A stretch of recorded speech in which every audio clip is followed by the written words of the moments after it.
Live from London, it's City News International. City Welt Nachrichten. City internacionales. Noticias internacionales. This is City News International. Good afternoon and welcome to City News. I'm Lillian Fawcett. And I'm Monica Lillis. Let's take you through today's headlines. 2 new variants of COVID-19 have been identified in the UK. The government has announced £3.5 billion in grants to deal with flammable cladding. A divided US Senate has voted to proceed with Donald Trump's second impeachment trial. 56 senators judged the trial is constitutional. Only 6 Republicans sided with all 50 Democratic senators. This is City News.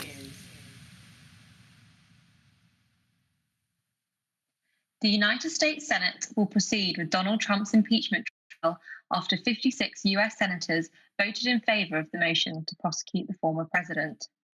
Yesterday, the 9 House managers in charge of prosecuting presented the case with a 13-minute video displaying the deadly Capitol riot. The former American president is charged with inciting violence against the Capitol on the 6th of January. This impeachment trial looks like no other, as the senators themselves were the target of the insurrection. In a moving speech to the Senate, the lead House manager, Jamie Raskin, described being locked inside the Capitol and seeing his colleagues calling loved ones to say goodbye. He added, "We cannot have presidents inciting and mobilizing mob violence against our government, an institution because they refuse to accept the will of the people." House managers and Trump's legal team are now expected to present their case this week. Each side will have up to 16 hours to make their case. The UK government and Public Health England have identified 2 new coronavirus variants, one first identified in Liverpool and another in Bristol. The emergence of new strains has raised concerns about the efficacy of available vaccines. Deputy Chief Medical Officer for England, Professor Jonathan Van Tam, spoke to the BBC. We have good data now that the vaccines are very effective against the Kent variant. The thing that is going to kill people in the next 1 to 2 months in the UK is the problem we have with our own circulating virus. Professor Van Tam recognised that revaccination and new vaccines will be needed in the future as the virus mutates. In the UK, more than 12.6 million people have now received at least the first dose of vaccine. Public Health England have said that they will have a high degree of confidence that the vaccines will work against variants. Prime Minister Boris Johnson defended the introduction of tougher quarantine measures in this week's Prime Minister's questions.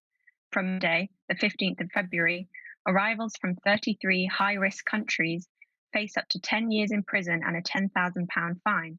This has been criticised as an extraordinarily high penalty for breaking COVID rules. Housing Minister Robert Jenrick has committed £3.5 billion to address the flammable cladding crisis. More than 650,000 people currently live in homes with flammable cladding, the outer layer of buildings. The issue was brought to light after a fire at Grenfell Tower in southwest London killed 72 people in 2017. That's why, Mr. Speaker, today I'm announcing an unprecedented intervention, a clear plan to remove unsafe cladding, to provide certainty to leaseholders, to make the industry pay for its faults of the past. Mr. Jenrick has come under pressure from Conservative and Labour MPs to ensure the cost of replacing the cladding does not fall on leaseholders. Along with the funding, he promised the removal of cladding will come at no cost to residents, but the grant is limited to buildings over 18 metres high.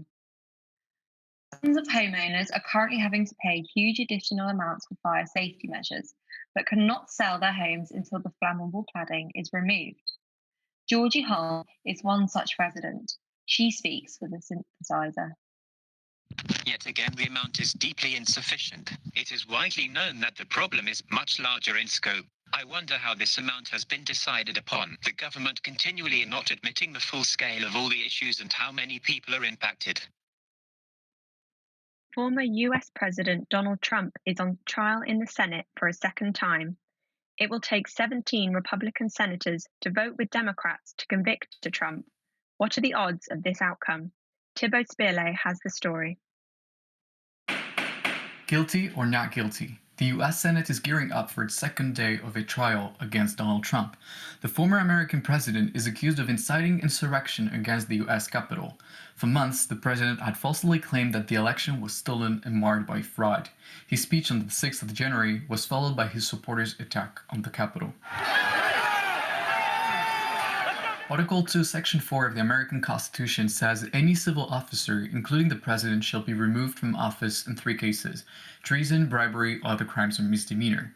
But as law professor Jared Carter says, Democrats and Republicans don't share the same understanding of the Constitution. The House managers essentially assert that, and they're Democrats because that's who controls the House of Representatives, they essentially assert that despite the fact that President Trump is no longer the president, the Senate has what we call jurisdiction or authority over the case still. The president's lawyers and some Republicans in the Senate argue that, in fact, the Senate lacks jurisdiction, that the Senate doesn't have the constitutional authority to even hear the case. 9 Democratic members of the House, known as House managers, will present the charges against Trump. Trump's legal team will have to respond to them and defend him. The historian Jeffrey Engel explains what is expected to happen. The rest of the week is likely going to be set up to have each side present their case, that we would have, in essence, I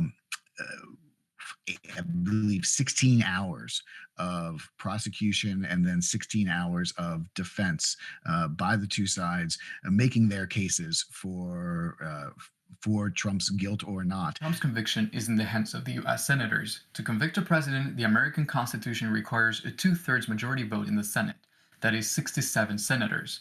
The 50 Democrats of the upper chamber are bound to unanimously sentence him. Professor of political science Paul Hamilton says 17 Republican senators voting with Democrats is very unlikely. When you think about it, there's not a lot of payoff for the Republican senators to convict. They could make the case in 2022 that the president was already out of office and therefore it was unnecessary to impeach. And and as you know, a third of the senators are up for re-election in 2022. Impeachment does not mean the end of Donald Trump's political career. If the Senate were to convict him, another vote will be needed to disqualify him permanently from office. This time, it would take a simple majority, which Democrats have. Donald Trump promised he'll run for president again in 2024. A woman who was protesting on Tuesday night in the Myanmar capital, Naypyidaw, is in a critical condition after sustaining injuries to the head. Several reports have so far described the police's use of water cannons, rubber bullets, and live rounds against protesters. There have been no other reports of injuries, but no casualties so far. This comes as tens of thousands of protesters have taken to the streets for the 5th consecutive day, protesting against the ousting of democratically elected Aung San Suu Kyi. Protests have continued to take place despite a government-imposed curfew and restrictions on gatherings, including peaceful assemblies. As China gets ready to celebrate its biggest holiday, authorities in several big cities have organised a public lottery in which citizens can win real money. The prizes, however, will be transferred to them in digital currency. Is this the start of a new financial revolution? Piotr Pribaraski reports.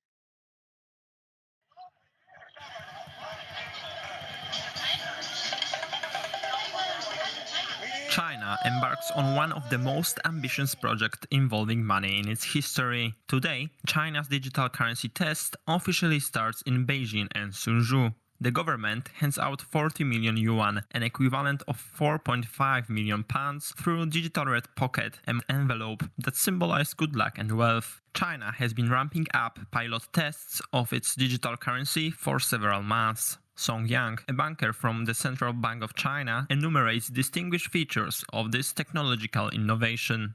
Technically, any company facilitate payments could go bankrupt, but the central bank could never. Google Pay and PayPal, they all have to associate with a particular bank account. So in this case, digital currency, it actually free people from technological barriers. As for now, digital currency is just a novelty, but in several years it may become the key part of banking. Rafał Tomański, a former Polish press agency correspondent in Beijing, is optimistic about this future rollout. The one reason to believe in success of this introduction of digital currency in China is that you cannot reject it, because it's not like Bitcoin, not like any other digital currency. It's government-backed. So the introduction of the payment may be step by step, but it will be done because it has party and government backup. However, there are also some concerns about this innovation. Artur Grzękowicz, a management student from the Peking University, notices potential risk on a technical side. Since it's an innovation that has a potentially huge impact on the economy, I think that there are risks on the technological scale. For example, what if the money just doesn't flow? What if transactions are impossible to go through? Even 5 minutes of such pause in transactions would be devastating for economy or the image of the ruling party in China. So technical issues are very important here. After today, the amount of lottery money will add up to a total 10 million pounds. For City News, Piotr Przyborowski. China has called on the United States to invite a team from the World Health Organization to investigate the origins of the COVID-19 outbreak in America, saying there is a possibility that the virus could have originated from outside of China. Speaking to reporters earlier today, Beijing's Foreign Ministry spokesman Wang Wenbin said, like China, the US needs to uphold an open and transparent attitude and be able to invite the experts to the US to conduct origin-tracing research and inspection.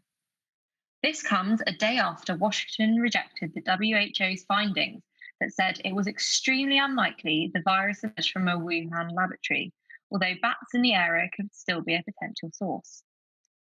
The team of experts also called for more investigation into the possibility of transmission through the cold chain supply of frozen food. President Joe Biden's administration, however, insists it has not been involved in the planning and implementation of the investigation, and therefore wanted to scrutinise data by using the WHO team to come to that conclusion. Meanwhile, the Australian government, which has in recent times been at loggerheads with Beijing, says it is backing the findings. The vaccine rollout in the European Union remains slow, with numbers lagging far behind the UK. This is due to delays to European vaccine approvals and supply issues along the way. But in France, the vaccine rollout has had a particularly slow start. Olivia Briand reports on what this can tell us about the French political landscape. Though COVID-19 is a health battle, it has unsurprisingly become fraught with politics. This is something that is becoming clearer as countries roll out their vaccination programs. One country that is able to show how political this crisis has become is France. National polls conducted by Opinionway found that in November, 60% of French people would not take the vaccine, a high figure that has been decreasing by 1 to 2% every week. Despite this decline, these figures showing vaccine skepticism remain the highest in the region. Vice chairman of the company conducting these polls, Bruno Jambard, explains the reasoning behind pro and anti-vaccine sentiments. What is very, very impressive in France is that the vaccine position is a kind of political position. I mean, it's people who vote for the far left or the far right, for Mélenchon and Le Pen, who were the most against the vaccine, and people who were voting for Macron, and the conservatives who were the most in favor of the vaccine. The hesitation towards this vaccine has been fueled by past medical scandals and a general distrust of those in power, as French historian Laurent-Henri Vigneault explains. The bottom line of contemporary anti-vaccine feeling is a mistrust of elites, a mistrust of power, and a mistrust of what the politicians tell us. My thesis is that a political crisis has been raging in France for 30 years. It is a real democratic crisis, and anti-vaccines is one of the symptoms of this crisis, and how the French will express this feeling of mistrust. Author of the book Anti-Vaxxers, How to Challenge a Misinformed Movement, Jonathan Burma, explains why polls should not always be taken at face value. There's an intention behavior gap between people who intend not to vaccinate and then they do vaccinate. When you look at like measles vaccination rates, lots of people say I'm not going to get it, and then lots of people get vaccinated. People who just don't know anything when they get called up or when they fill out the survey, but then when their doctor says, okay, it's time to get vaccinated, they'll do some reading on the internet or they'll talk to their friend who was vaccinated and they're fine. That'll be enough for them. Polls produce predictions, not actual results. And it's because of this that they should always be viewed with a healthy dose of skepticism, even those which look into vaccine skeptics. But whilst they may not forecast accurate figures on a specific topic, they do give an interesting view of the bigger picture. In this case, how people are feeling about politics. And now Charles Kershaw has the weather. It's been a cold and snowy week in the UK, thanks to Storm Darcy, a storm that is also affecting much of northern Europe. The Netherlands has declared code red emergency thanks to this storm, as it has seen its first snowstorm in a decade. The country's main airports cancelled most, if not all, flights. Severe weather is affecting most of Europe, thanks to a break-off of the polar vortex coming from the Baltics. Many countries are set to name storms. The polar vortex will likely also be bringing very cold weather to the United States soon. The forecast for the next 5 days in the UK is very cold temperatures with more snow showers, mainly in the east.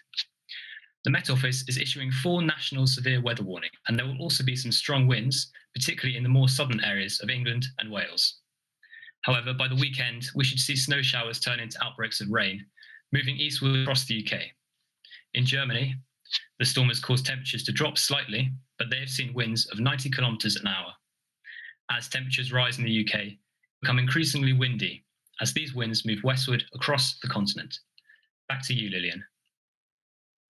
Private media outlets in Poland are protesting the proposal of a new advertising tax. Most of the main web portals, TV broadcasters, and radio stations halted coverage and instead ran slogans like, "This used to be your favourite programme." The government wants to use the tax to help finance healthcare and culture, both hit by the coronavirus pandemic.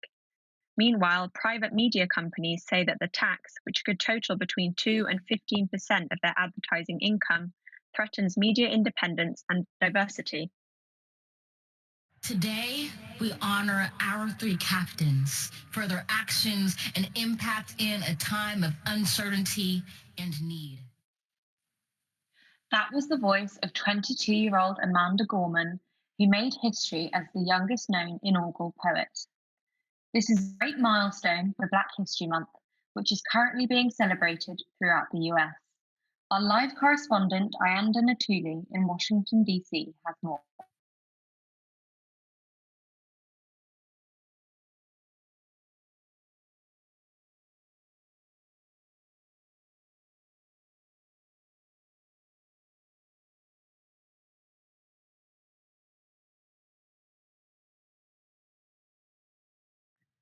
Oh, hi, Monica. Yes, Amanda Gorman wrote and recited her poem, The Hill We Climb, at the inauguration on the 20th of January.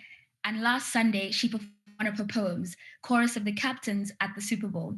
Her performances have been largely significant to the celebrations of Black History Month. So, what is Black History Month and when did it start being celebrated? Also known as African American History Month, it was created in 1929 in the US and is celebrated in the month of February. Canada, Ireland, the Netherlands, and the UK recognizes it too. And it basically began as a way to remember important Black people in history, give recognition to them, and celebrate the Black community. And how do you think Amanda Gorman's performances contribute to making Black history?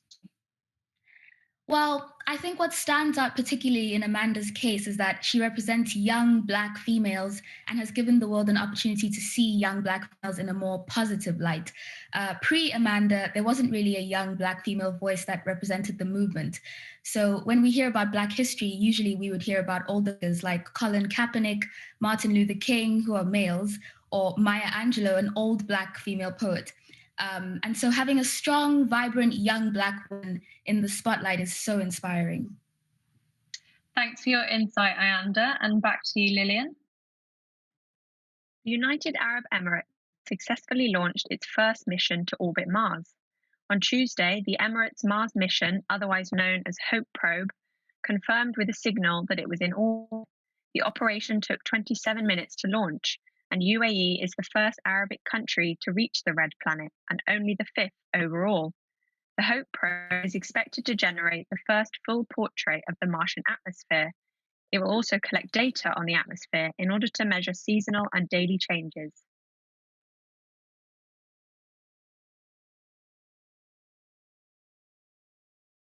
In other engineering news, tomorrow is the United Nations International Day of Women and Girls in Science.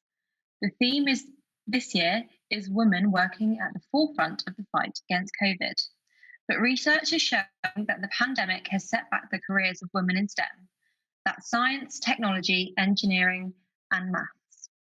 As Lauren Taverner reports, support is needed more than ever to promote gender equality in STEM, from education to employment.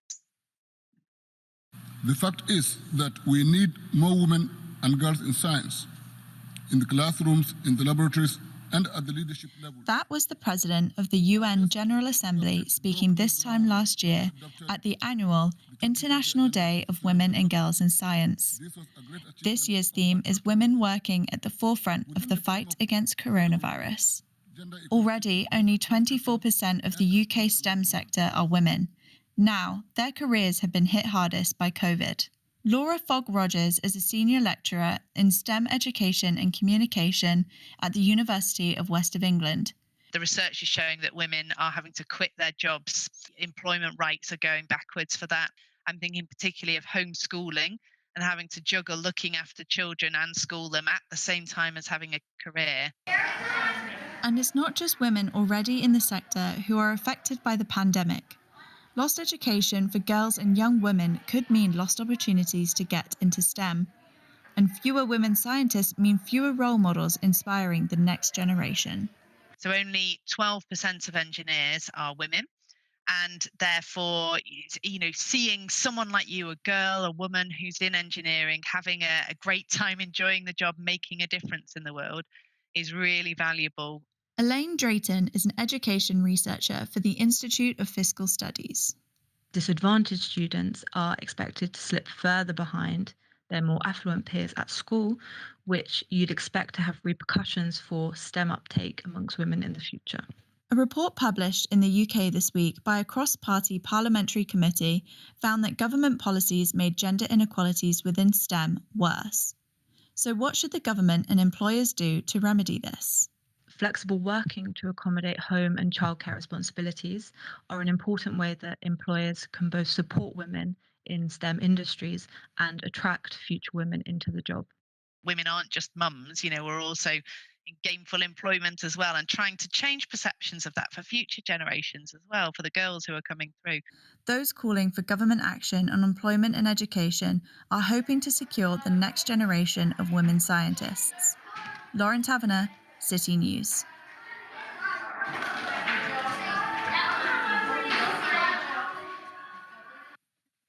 Early years workers have been at the forefront of the pandemic.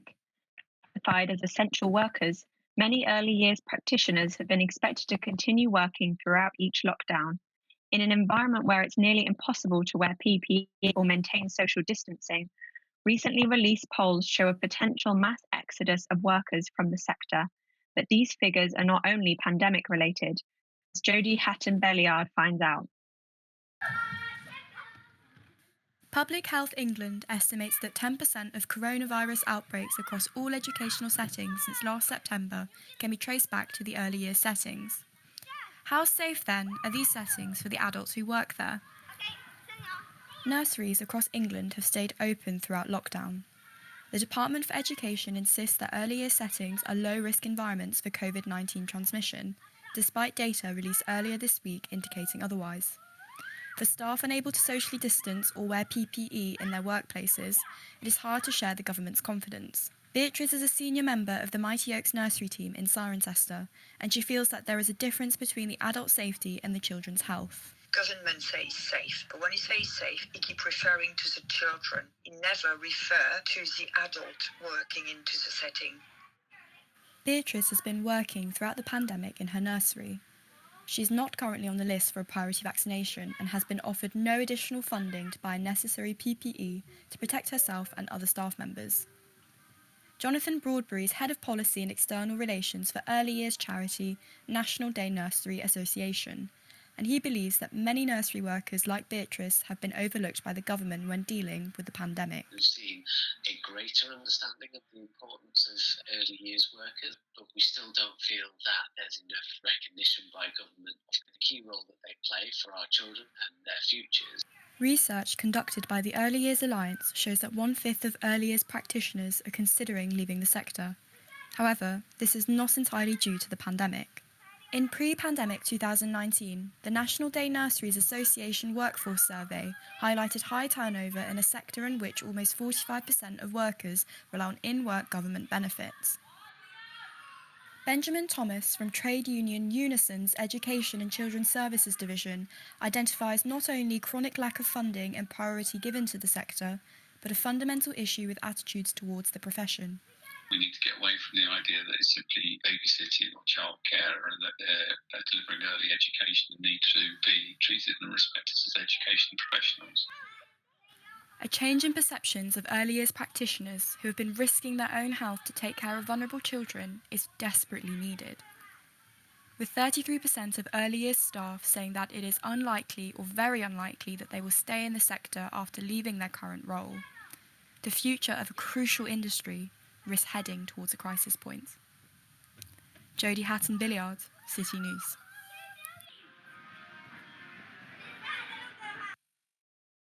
Now we head to our entertainment reporter, Georgia Ziebart, for the latest entertainment news. February is LGBT+ History Month, which aims to increase the visibility of the lesbian, gay, bisexual and transgender plus community and their history, lives and experiences. It's award season, and this Golden Globes nominations reflect the effectiveness of film in aiding this visibility, with a multitude of LGBT actors, characters, films and television nominated. The beloved Schitt's Creek is up for 3 nominations this year, after a history-making night at the Emmys in 2020. Other LGBTQ inclusive shows were recognised. Killing Eve and Jodie Comer another nomination for her portrayal of queer assassin Villanelle, while Netflix's Ratched triumphed, with LGBT actors Sarah Paulson and Cynthia Nixon nominated for Best Actress roles.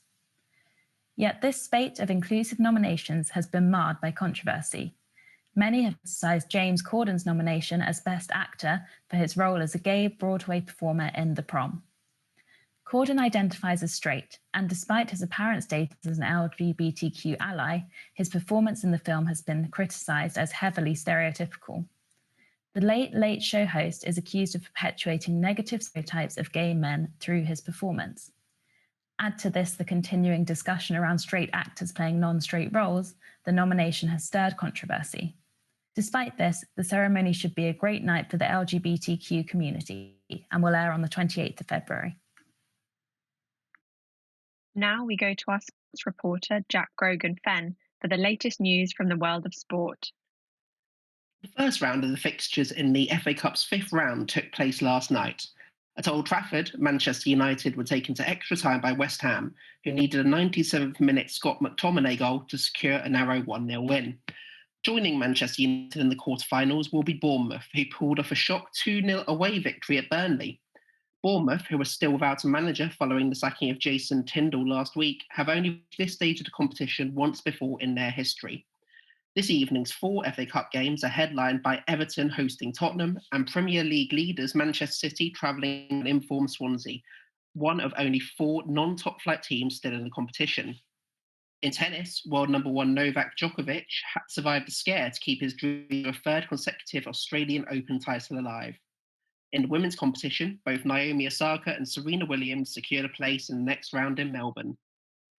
Finally, the creator of the hit TV series It's Always Sunny in Philadelphia, Rob McElhenney, and Deadpool star Ryan Reynolds have completed their takeover of non-league Welsh football team Wrexham.